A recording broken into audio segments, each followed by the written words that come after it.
encounter with a rattlesnake. When I was just 18 months old, 19 months old, a remarkable event unfolded in our rural home, setting the backdrop for a lifetime of tales. On that sunny day in March 1951, dressed in nothing but diapers and cowboy boots, I watched my dad work, hammering away in the hard, rocky soil 100 yards away from our house, setting up a new cedar post for a fence. Our house was surrounded by a fence that separated the yard from the broader 40-acre farmland. That morning, my infant self, with a peculiar habit of kicking everything in sight, was impatiently clamoring at the gate, yearning to join my dad. Seeing my enthusiasm, Dad signaled to Mom to let me out. But as I sprinted towards him, tragedy struck. Before he knew it, a cry echoed across the field. Lying next to a cedar post, I definitely was in distress. Racing over, he found a retreating rattlesnake and unmistakable fang marks on my ankle.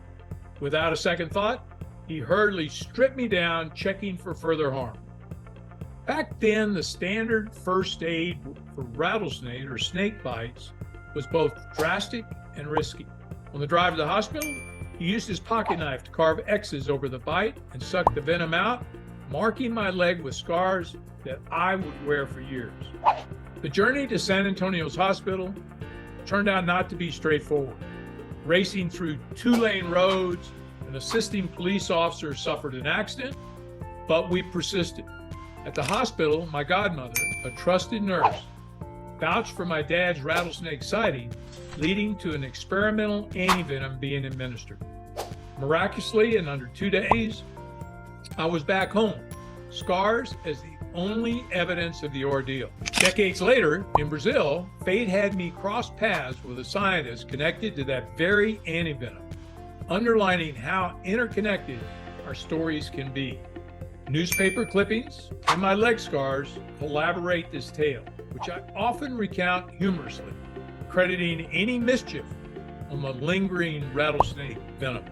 As I've transitioned to a leadership coach and mentor in the last 20 years, how could I brand this story?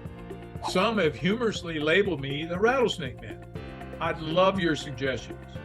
On a concluding note, while the treatment I received was standard then, it's vital to remember that it's no longer recommended today. Modern snakebite first aid has evolved, emphasizing immediate professional medical intervention. Remember, always seek contemporary medical advice in emergencies. Thank you for hearing my story.